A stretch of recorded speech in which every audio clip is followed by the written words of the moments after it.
ഒത്തിരി പേര് കിടന്ന് ബഹളം വെക്കുന്നുണ്ട്. അനിമോൾക്ക് നുണയൊന്നുമില്ലേ, അനിമോൾ നുണയല്ലേ പറഞ്ഞത്, അനിമോൾ നുണച്ചിയല്ലേ, നീ എന്താ അനിമോളുടെ കാര്യം പറയുന്നത്? പറയാലോ, എന്താ ഇപ്പൊ ബുദ്ധിമുട്ട്? എനിക്കിപ്പോൾ അനിമോളെന്നോ അനീഷെന്നോ അക്കുബറെന്നോ കൊക്കമ്പറെന്നോ ഒരു വ്യത്യാസമില്ല. ഞാൻ പറഞ്ഞുതരാം, വെയിറ്റ് ചെയ്യാം. അപ്പോൾ ഈ അനിമോളുടെ കേസിലേക്ക് വരാം. അപ്പോൾ പലരും ആഗ്രഹിക്കുന്ന ഒരു കാര്യം, എന്തുകൊണ്ട് ഷെഫീന അനിമോൾ അപ്പോൾ ആത്ര അങ്ങോട്ട് ബൂസ്റ്റപ്പ് ചെയ്യണം, അനിമോൾ ജയിക്കണമെന്ന് എനിക്കുണ്ടായിരുന്നുള്ളൂ. ഒരു സാധാരണക്കാരി, ഒരു മിഡിൽ ക്ലാസ് ഫാമിലിയിൽ നിന്ന് വന്ന പെണ്ണ്, ഒരുപാട് രീതിയിൽ ഒറ്റപ്പെടുത്തുകയും ആക്രമിക്കപ്പെടുകയും ചെയ്ത ഒരു പെൺകുട്ടി ജയിക്കണമെന്നുണ്ടായിരുന്നു. സിമ്പിൾ, ജയിച്ചു, കഴിഞ്ഞു.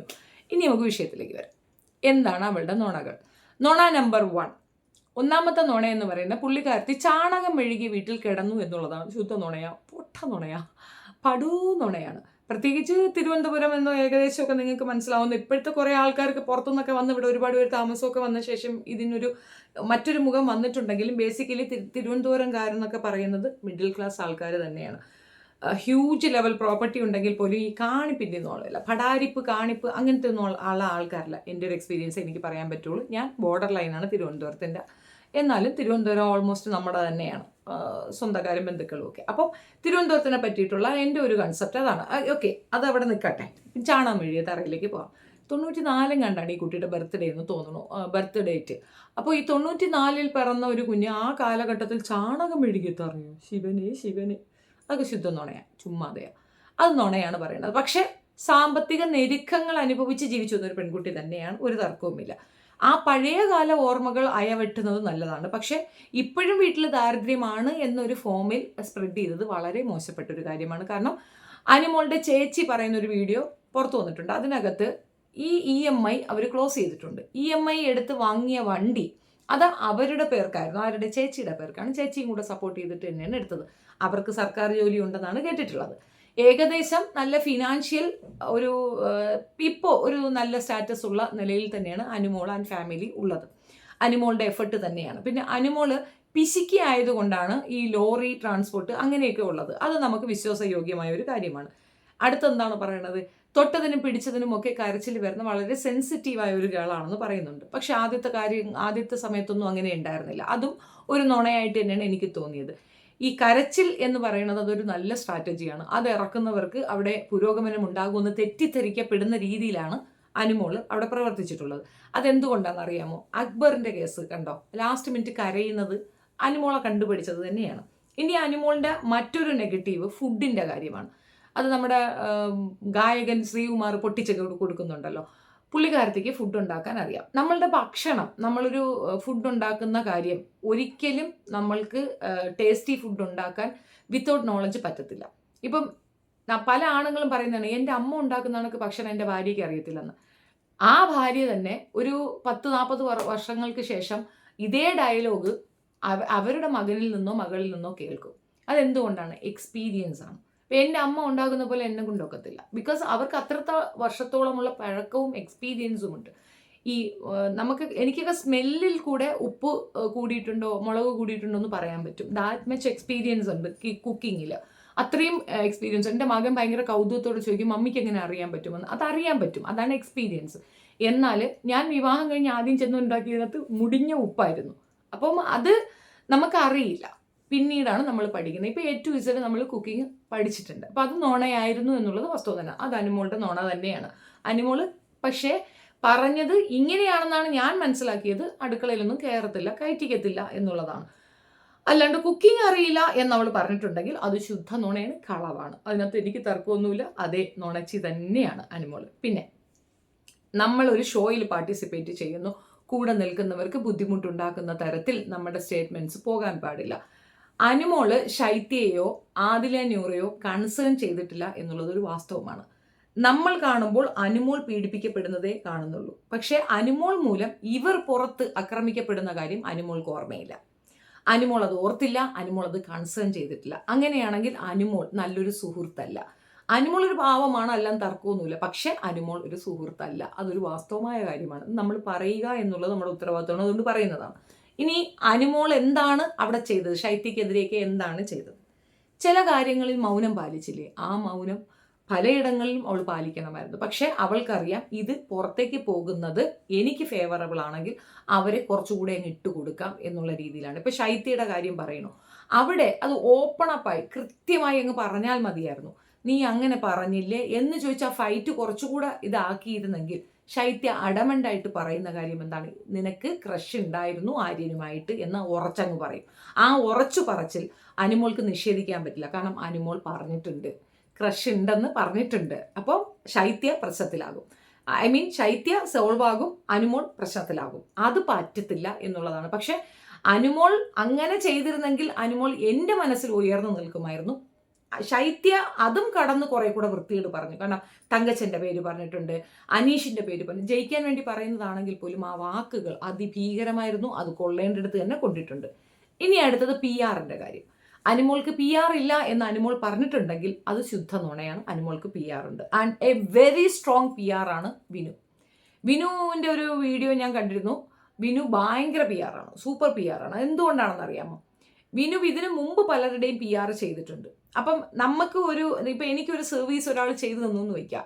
ആ പേഴ്സൺ നമ്മളോട് വന്നിട്ട് ഒന്ന് റിക്വസ്റ്റ് ചെയ്യുകയാണ്, ഇന്നൊരാൾക്ക് വേണ്ടിയിട്ട് ഞാൻ ഇങ്ങനെ ഒരെണ്ണം ചെയ്യുന്നുണ്ട്, അതിന് സപ്പോർട്ടീവായി നിങ്ങൾക്ക് എന്തെങ്കിലും ചെയ്യാൻ പറ്റുമെന്ന് ചോദിക്കും. ഫോർ എക്സാമ്പിൾ, ഇപ്പം എൻ്റെ ഒരു വീഡിയോ ഒരാൾ ഷെയർ ചെയ്തു എന്ന് വയ്ക്കുക.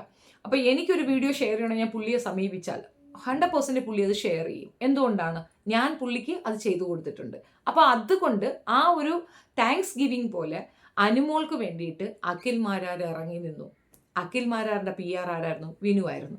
ജിൻഡോ ഇറങ്ങി നിന്നു. ജിൻഡോയുടെ PR ആരാണ്? വിനു ആയിരുന്നു. ജിൻഡോയും അഖിൽ മാരാരും ചെറിയ പുള്ളികളൊന്നും അല്ലല്ലോ. ആരാ അവരൊക്കെ? നല്ല സൂപ്പർ ഡൂപ്പർ ആൾക്കാരാണ്. അവർ രണ്ടുപേരും നല്ല ഫാൻ ഫെയിമുള്ള ആൾക്കാരാണ്. അപ്പോൾ അവർ മൂലം നല്ലൊരു വോട്ടിംഗ് പുള്ളിക്കാർത്തിക്ക് കിട്ടി. ഇനി അതും പോകട്ടെ, ഈ 16 ലക്ഷം അവൾ കൊടുക്കുമോ ഇല്ലെന്ന് ചോദിച്ചു കഴിഞ്ഞാൽ എനിക്ക് തോന്നുന്നില്ല, കൊടുക്കാനൊന്നും ചാൻസ് ഇല്ല. പക്ഷേ അയാൾ നല്ലൊരു തുക വാങ്ങിച്ചെടുക്കും. ഇല്ല എന്നൊക്കെ വെറുതെ പറയുന്നതാണ്. വിനുവിന് നല്ലൊരു തുക അവൾ കൊടുക്കും. 100% അയാൾ അത് അർഹിക്കുന്നു. ബിക്കോസ് അയാളുടെ എഫർട്ട് അതിനകത്തുണ്ട്. ഇനി ഷിയാസ് കരീം ഒരു മാളിൽ നിന്നുകൊണ്ട് പറയുന്നുണ്ടായിരുന്നു, അനുമോളെ സപ്പോർട്ടേഴ്സ് ഉണ്ടോ ഇല്ലയോ എന്ന് ചോദിക്കുമ്പോൾ മാളിൽ ഒരു പൂച്ചക്കുഞ്ഞു പോലും അനങ്ങുന്നില്ല. അതായത് പബ്ലിക്കിൽ വലിയ അക്സെപ്റ്റൻസ് ഒന്നും ഇല്ല എങ്കിൽ പോലും ഈ പറഞ്ഞ ജയിച്ച മത്സരാർത്ഥികളെ കൊണ്ട് നേടിയെടുത്ത ഒരു സപ്പോർട്ട്. അതുപോലെ ഈ വീട്ടമ്മമാർ എളുപ്പത്തിൽ പറ്റിക്കാൻ പറ്റുന്ന ഒരു കാറ്റഗറിയാണ് കേട്ടോ. അവർക്ക് ബാക്കിയുള്ള ചിന്താധാര ഒന്നും വരത്തില്ല. അത്യാവശ്യം അച്ചടക്കം, അടക്കം, ഒതുക്കം, ഈ കാറ്റഗറിയൊക്കെയാണെങ്കിൽ പെട്ടെന്ന് പറ്റിക്കാൻ പറ്റുമെന്നുള്ളതാണ് അനുമോളുടെ കാര്യത്തിൽ കൂടെ നമുക്ക് തെളിഞ്ഞിട്ടുള്ളത്. അപ്പോൾ അതൊരു തെറ്റാണോ എന്ന് ചോദിച്ചാൽ ഒരിക്കലുമില്ല. നമ്മുടെ വീട്ടിലൊരു കുഞ്ഞിനെ എല്ലാവരും കൂടി ഇട്ട് ആക്രമിക്കുമ്പോൾ നമുക്കുണ്ടാകുന്ന ഫീലിങ്സ് ആണ്, അത് അമ്മമാരുടെ ഫീലിങ്സ് ആണ്. അത് അനുമോൾക്ക് ഫേവറായിട്ട് വന്നിട്ടുണ്ടായിരുന്നു. അതുകൊണ്ട് തന്നെയാണ് അനുമോൾ സക്സീഡ് ചെയ്തത്. പക്ഷേ അനുമോൾ അവിടെ അനുഭവിച്ചില്ല എന്ന് പറയരുത്. ഇഷ്ടം പോലെ കഷ്ടപ്പാട് അനുമോൾ അനുഭവിച്ചിട്ടുണ്ട്. അതിനകത്ത് തർക്കമില്ല. എല്ലാവരോടും ഒറ്റപ്പെടുത്തി മണ്ട ശിരോമണികൾ അനുമോളെ ജയിപ്പിച്ചു എന്നുള്ളതാണ് വാസ്തവം. അതിനകത്ത് ആപ്റ്റായിട്ട് വന്ന കുറേയധികം പേരുണ്ട്. അവർക്കാർക്കും റീച്ചാകാൻ കഴിയാതെ പോയത് അനുമോൾ എന്ന വ്യക്തിയുടെ ഹൈപ്പിൽ നിൽക്കുന്നത് കൊണ്ടാണ്. അങ്ങനെ നിർത്താൻ ഈ PR-ന് സാധിച്ചു എന്നുള്ളത് വലിയൊരു സത്യമാണ്. എല്ലാവർക്കും PR ഉണ്ടായിരുന്നു. പിന്നെ ശൈത്യ പറഞ്ഞ ഒരു പോയിന്റ് ഉണ്ട്, ശൈത്യയുടെ PR-ഉം അനുമോളുടെ PR-ഉം ഒന്നാണെന്ന്. അവിടെ പൊളിഞ്ഞില്ലേ? ശൈത്യക്കും PR ഉണ്ടെന്നല്ലേ തെളിഞ്ഞത്? ശൈത്യയുടെ PR-ലേക്ക് എടുത്തു ചാടിയത് അവരുടെ പേരൻസ് ആണ്. എന്തുകൊണ്ടെന്നറിയാമോ? ആദ്യം കൊടുത്ത PR വലിയ വർക്ക് ചെയ്യുന്നില്ല. എന്നാൽ ഈ PR-ന് തന്നെ ആ എമൗണ്ട് സെറ്റിൽ ചെയ്യാമെന്ന് പറഞ്ഞുകൊണ്ട് ഇവരങ്ങ് സമീപിക്കുകയാണ് ചെയ്തത്.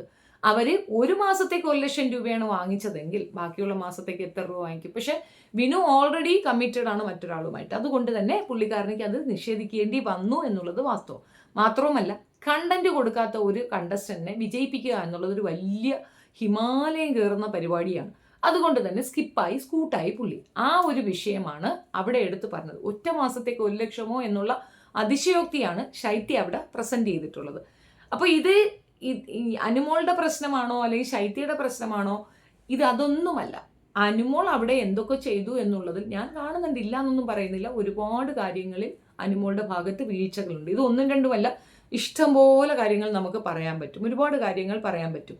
ഇനി ജാക്കി വെച്ചതിൻ്റെ കേസ്, ഓഫ്കോഴ്സ് അവിടെ നിൽക്കുന്ന സമയത്ത് പിറകിൽ വന്ന് നിന്നുകൊണ്ട് പുള്ളിക്കാരൻ അങ്ങനെ ഒരു ബിഹേവ് ചെയ്യുമ്പോൾ ജാക്കി എന്ന് പറഞ്ഞത് തെറ്റെന്നല്ല ഞാൻ പറയണം. പുള്ളിക്കാരത്തി അങ്ങനെ തന്നെയാണ് ബിഹേവ് മനസ്സിലായത്. പക്ഷേ അവിടുന്ന് സ്കൂട്ടാവാലോ. ആ കളിയേക്കാൾ ഉപരി എൻ്റെ അഭിമാനത്തിനാണ് വാല്യൂ എങ്കിൽ സ്കൂട്ടായി മാറി നിൽക്കും. അത് കാണിച്ചൊരു വ്യക്തി അവിടെ ഉണ്ട്, ഷാനവാസ്. ആ കളിയേക്കാൾ ഉപരി, കപ്പിനേക്കാൾ ഉപരി എൻ്റെ ഹാർട്ടിനാണ് ഇമ്പോർട്ടൻ്റ്. കാരണം ഈ ഹാർട്ട് ഉണ്ടെങ്കിൽ എനിക്ക് ജീവിക്കാൻ പറ്റും, എൻ്റെ കുഞ്ഞുങ്ങൾക്ക് ചാപ്പാട് കൊടുക്കാൻ പറ്റുള്ളൂ എന്ന തിരിച്ചറിവ് ഷാനവാസിനുണ്ട്. സ്കിപ്പ് ചെയ്ത് മാറിയിരുന്നു. എന്തേ അനുമോൾ അത് ചെയ്തില്ല? അതിൻ്റെ ഇടയ്ക്ക് കുരുട്ടായിട്ട് അതിൻ്റെ ഇടയ്ക്ക് പോയി കുത്തിക്കയറിയുന്നത് എന്തുകൊണ്ടാണ്? അങ്ങനെ പലയിടങ്ങളിലും അനുമോൾ ഓവറായിട്ട് ചെയ്തിട്ടുണ്ട്. പിന്നെ ഫുഡിൻ്റെ കാര്യങ്ങൾ, അതൊരു ഷോയാണ്. ആ ഷോയ്ക്കകത്ത് നമ്മൾ കാണിക്കേണ്ട മിനിമം ഒരു ഇതുണ്ട്. അത് അനുമോള് ചെയ്തിട്ടുണ്ടായിരുന്നില്ല. പക്ഷെ നമുക്ക് വിലക്കാനൊക്കത്തില്ല. അതാണ് കണ്ടന്റ്. അതുകൊണ്ടാണ് ബിഗ് ബോസ് ഒളിഞ്ഞും തെളിഞ്ഞും മോഹൻലാൽ ഡയറക്റ്റും അനുമോളോട് പറഞ്ഞത്, നീ എടുക്കാതിരുന്നാൽ മതി. അനുമോൾ അവിടെ വിളമ്പാൻ പോയാൽ അടി നടക്കും. കാരണം ബാക്കിയുള്ളവർക്ക് അത് ഇഷ്ടപ്പെടത്തില്ല. അപ്പൊ അനുമോൾ അവിടെ ഒരു എന്താ പറയണ ബോസി ആവുകയായിരുന്നു ചെയ്തിട്ടുണ്ടായിരുന്നു. മുഴുക്ക ബോസി തന്നെയായിരുന്നു. അത് അവളുടെ ക്യാരക്ടറാണ്, അല്ലെങ്കിൽ അവൾ ജീവിച്ചു വന്ന സാഹചര്യമാണ്. അതെല്ലാവരും ഉൾക്കൊള്ളണമെന്ന് പറയാൻ അവിടെ ഒരാളെ ഉൾക്കൊള്ളാനല്ല ബാക്കിയുള്ളവർ പോയിട്ടുള്ളത്. ആ വ്യത്യാസം അവിടെയുണ്ട്. അത് അനുമോൾ മനസ്സിലാക്കിയിട്ടില്ല. അപ്പൊ അനുമോളുടെ മൈനസ് അവിടെ ഉണ്ട് എന്നാണ് ഞാൻ പറഞ്ഞത്. ഇനി രണ്ടാമതൊരു കാര്യം, നമ്മൾ തമാശ രൂപേണ അനീഷിൻ്റെ അടുത്തത് പറയുന്നത് എന്നുള്ളത് അത് തമാശയാണ് ഏട്ടാ എന്ന് കറക്റ്റായിട്ട് അത് പറയണമായിരുന്നു. ഇച്ചായ നിങ്ങളുടെ ഇത് നോക്കണ്ടേ, ഇങ്ങനെ ഇത്യാദി കളികളൊക്കെ അവൾ കളിച്ചിട്ടുണ്ടല്ലോ, തമാശയാണ് എന്ന് എടുത്ത് പറയണമായിരുന്നു. ആ കെയറിങ്ങും ആ ഒരു വഴിഞ്ഞു വഴലും ആർക്കും മനസ്സിലായില്ലെങ്കിലും ഒരു പെണ്ണിന് മനസ്സിലാകും. അത് പെണ്ണ് അവിടെ സ്റ്റോപ്പ് ചെയ്യണമായിരുന്നു. ആൻഡ് സെക്കൻഡ് തിങ്, അനീഷ് പറയുന്ന സമയത്ത് അനുമോൾ അതിന് മുഖം വെറുപ്പിക്കുകയോ ഒന്നും ചെയ്തില്ല. അനുമോൾ അത് എൻജോയ് ചെയ്യുകയാണ് ചെയ്തത്. അനുമോൾ ഈ വിഷയത്തെക്കുറിച്ച് ബിഗ് ബോസ്, അതായത് മോഹൻലാൽ സംസാരിക്കുമ്പോൾ പോലും മുഷിച്ചിൽ പറഞ്ഞില്ല, ചിരിച്ചുകൊണ്ട് നേരിട്ടു. അവിടെ പ്രശ്നമുണ്ട്. നമുക്കിഷ്ടമില്ലാത്തൊരു കാര്യമാണ് പറയുന്നതെങ്കിൽ മുഖം അല്പം കറുപ്പിക്കാം, ആ ചിരി ഉറച്ചൊന്ന് കൊതുക്കാം. ചെയ്തില്ലല്ലോ. എന്നെ ഇങ്ങനെ പറയരുത്, എനിക്കിഷ്ടമില്ല എന്ന് ഉറച്ചെവിടെയെങ്കിലും പറഞ്ഞ് നിങ്ങൾ കേട്ടോ? പലയിടങ്ങളിലും അനുമോൾക്ക് മനസ്സിലായ ഒരു കാര്യം, നമ്മൾ എക്സ്പെക്ട് ചെയ്യുന്ന അനുമോൾ ഇങ്ങനെ പ്രതികരിക്കണം, ഇങ്ങനെ പ്രതിഷേധിക്കണം എന്നുള്ളതാണ്. പക്ഷെ അവിടെയൊക്കെ അനുമോൾ മൗനമായിരുന്നത് എന്തുകൊണ്ടാണെന്നറിയാമോ? അനുമോളുടെ കയ്യിൽ ചിരിമണി ഉണ്ട്. അത് അവിടെ ചെന്നാൽ എക്സ്പോസ് ആകുമെന്ന് അനുമോൾക്ക് ഉറപ്പുള്ളത് കൊണ്ടാണ്. അതുകൊണ്ട് തന്നെയാണ് അനുമോൾ അങ്ങനെ ചെയ്തത്. ഇപ്പം നിങ്ങൾക്കൊരു സംശയം തോന്നാം, ഇതൊക്കെ എന്തുകൊണ്ട് ഷെഫീന അപ്പോഴും പറഞ്ഞില്ലെന്ന്. ബിക്കോസ് ഐ ലൈക്ക് അനുമോൾ, എനിക്ക് അവൾ ജയിക്കണം. ഈ ഒരു നെഗറ്റീവ്സ് ഒക്കെ ഞാൻ അപ്പം പറഞ്ഞ് അത് വെച്ച് നിങ്ങൾ പിടിക്കുമെന്ന് എനിക്കറിയാം. അതുകൊണ്ടാണ് ഞാൻ അതൊക്കെ അപ്പോഴും പറയാതിരുന്നത്. തീർച്ചയായിട്ടും ഇത് ഞാൻ പറഞ്ഞില്ലെങ്കിൽ ഞാൻ എന്നോട് തന്നെ ചെയ്യുന്ന തെറ്റായിട്ട് എനിക്ക് തോന്നുന്നത് കൊണ്ട് ഞാനത് പറയുന്നു. പ്രത്യേകിച്ച് എൻ്റെ അമ്മയാണ് എനിക്ക് എതിർത്ത് നിന്നുകൊണ്ട് പറയണം, നീ അനീഷിനെ കുറ്റം പറഞ്ഞില്ലേ, അപ്പോൾ അനുമോളുടെ കാര്യം കൂടെ നീ പറഞ്ഞേ മതി അവളെന്ന് പറഞ്ഞതുകൊണ്ട് ഇത് അമ്മയ്ക്ക് വേണ്ടിയിട്ടാണ് ഞാനിത് ചെയ്യുന്നത്. തീർച്ചയായിട്ടും അമ്മ മനസ്സിലാക്കിയതുപോലെ തന്നെയാണ് ഒരുപാട് കാര്യങ്ങളിൽ അനുമോൾ മിസ്റ്റേക്ക് തന്നെയാണ്. എനിക്കത് അംഗീകരിക്കാനാവും. ഞാൻ കണ്ടിട്ടുണ്ട്, ശരിയാണ്. പക്ഷേ എന്നിരുന്നാലും ഒരു പെൺകുട്ടിയെ പിച്ച് ചീന്തിയത് കൊണ്ടാണ് അവൾ ജയിച്ചത്. സത്യത്തിൽ അനുമോൾ ഡിസേർവ് ആയിട്ടല്ല ജയിച്ചത്. അനുമോളെ അങ്ങനെ ആക്കിയെടുത്താണ് ബാക്കിയുള്ള കഴുതകൾ എന്ന് പറയും. ഈ 26 കഴുതകൾ അവസാനം റീ എൻട്രി ചെയ്ത മുതുക്കഴുതകൾ കൂടി ചേർന്ന് ആ പെൺകൊച്ചിനെ ജയിപ്പിച്ചു. അത്രയേ ഉള്ളൂ. അവിടെ ഡിസേർവിങ് ആയിട്ടുള്ള ക്യാരക്ടർ എനിക്കിഷ്ടപ്പെട്ട ആൾക്കാരിൽ 2 പേരെ ഞാൻ പറയാം. ഒന്നത് നെവീനും, രണ്ടത് ലക്ഷ്മിയുമായിരുന്നു. ഇവർ 2 പേരും ഡിസേർവിങ് ആയിരുന്നു, കറക്റ്റായിരുന്നു. അവരവരുടെ പോയിന്റ്സിൽ ഉറച്ചു നിന്നു. ഇഷ്ടപ്പെടാത്തത് ഉറക്കെ പറഞ്ഞു. അതിനു വേണ്ടിയിട്ട് ശക്തമായി പൊരുതി, കൃത്യമായി നിന്നു. ഫേക്കില്ലായിരുന്നു. ഒരു രീതിയിലുള്ള മോശവും എനിക്ക് അവരിൽ നിന്ന് തോന്നിയിട്ടില്ല. നെവീനെ കുറച്ച് മോഷണമുണ്ട്, അത് മോശമായ ഒരു കാര്യം തന്നെ. എല്ലാവർക്കും കഴിക്കേണ്ട ഭക്ഷണം കട്ട് തരുന്നതിനോട് എനിക്ക് പൊരുത്തമില്ല, അതും ഓക്കെയാണ്. ബാക്കി ഒക്കെ ക്രിസ്റ്റൽ ക്ലിയർ, ദാറ്റ്സ് ഇറ്റ്. ഇത് എൻ്റെ ഒപ്പീനിയനാണ്. ഇതിന് വേണ്ടിയിട്ട് എന്നെ പൊങ്കാല ഇട്ടാലും കുഴപ്പമില്ല. അമ്മ പൊങ്കാല ഇടുന്നത് കാട്ടിയും വലുതാവത്തില്ലല്ലോ. നിങ്ങളൊക്കെ എന്ത് വേണമെങ്കിലും പറഞ്ഞോളൂ. എനിക്ക് എൻ്റെ അമ്മയ്ക്ക് വേണ്ടിയിട്ട് ചെയ്യണമെന്ന് തോന്നിയ ഒരു വീഡിയോ ആണിത്. അമ്മ മനസ്സിലാക്കാൻ വേണ്ടി പറയുന്നതാണ്. എനിക്ക് നന്നായി മനസ്സിലായിരുന്നു. പക്ഷെ ഞാൻ പറഞ്ഞല്ലോ, അസുഷൽ ഐ ലൈക്ക് ഹെയർ. ഇപ്പോഴും എനിക്ക് അവളെ ഒരുപാട് ഇഷ്ടമാണ്, ഒത്തിരി ഇഷ്ടമാണ്. നല്ല കുട്ടിയാണ്, കാണാൻ ചന്തമുള്ള, ചേലുള്ള, ഉറച്ച നിലപാടുള്ള പെൺകുട്ടി തന്നെയാണ്. നുണകൾ കുറച്ചാൽ നല്ലത്. നല്ലപോലെ നുണ പറഞ്ഞിട്ടുണ്ട്, അതില്ലെന്നൊന്നും ഞാൻ പറയുന്നില്ല. നുണ, ഒന്നാമത്തെ കാര്യം ഫുഡ്, ഈ ചാണകം മെഴുകിയ തറ, ഒരുപാട് ഓവറായിട്ടുള്ള ദാരിദ്ര്യം, ഇതൊക്കെ നുണകളാണ്. ഇത്രയധികം കിട്ടിയിട്ടും ഇനിയും ദാരിദ്ര്യം പറഞ്ഞുകൊണ്ട് കരയുന്നത് ആളുകളുടെ സിമ്പതി ക്രിയേറ്റ് ചെയ്യാനാണ്. അതൊരു വൾഗറിസമാണ്, അത് ചെയ്യരുത്. You already have everything. വീടുണ്ട്, വീട് വെച്ചു, 35 ലക്ഷം രൂപയ്ക്ക് ഇതെടുത്ത് വീട് വെച്ചു, അത് ക്ലിയർ ചെയ്തു. ചേച്ചിയുടെ കല്യാണം, അച്ഛനും സേഫ് ആൻഡ് സെക്യൂർ, അച്ഛൻ്റെ ഓപ്പറേഷന് പൈസ വേണം, അങ്ങനെ കുറേ കാര്യങ്ങൾ. ദാരിദ്ര്യം പറഞ്ഞുകൊണ്ടല്ല നമ്മൾ നേടേണ്ടത്, നമ്മളുടെ കേപ്പബിലിറ്റിക്കാണ്. ആ കേപ്പബിലിറ്റി കൊച്ചിനുണ്ടായിരുന്നു, അത് കറക്റ്റായിട്ട് മനസ്സിലാക്കി നേടിയെടുക്കണമായിരുന്നു. ബട്ട് എനി ഹൗ, ഇതാണ് എൻ്റെ ഒപ്പീനിയൻ അബൌട്ട് അനുമോൾ. അപ്പോൾ അനുമോളുടെ നുണ പറഞ്ഞില്ലെന്ന് പറഞ്ഞിട്ട് എൻ്റെ അടുത്ത് വരല്ലേ, എനിക്കറിയാന്നേ. ഇത് പറയേണ്ട കാര്യമുണ്ടെന്ന് തോന്നിയില്ല, അതുകൊണ്ട് പറയുന്നു. ഇനിയും ഉണ്ടെങ്കിൽ പറയും. ഇവിടെ അങ്ങനെ യാതൊരു രീതിയിലുള്ള ഒരു വൺ സൈഡഡ് സംസാരമൊന്നും ഉണ്ടാകത്തില്ല. എവറിത്തിങ് ഞാൻ ഓപ്പണായിട്ട് പറയുന്ന വ്യക്തി തന്നെയാണ്. നിങ്ങളുടെ അഭിപ്രായം കമൻറ്റിൽ പറയാം. തെറിയാണെങ്കിലും കുഴപ്പമില്ല, ഞാൻ തിരിച്ച് തെറി വിളിക്കുക, ഞാൻ കൊടുപ്പാ. ഓക്കെ, അപ്പോൾ അമ്മയ്ക്ക് മനസ്സിലായല്ലോ. Thank you.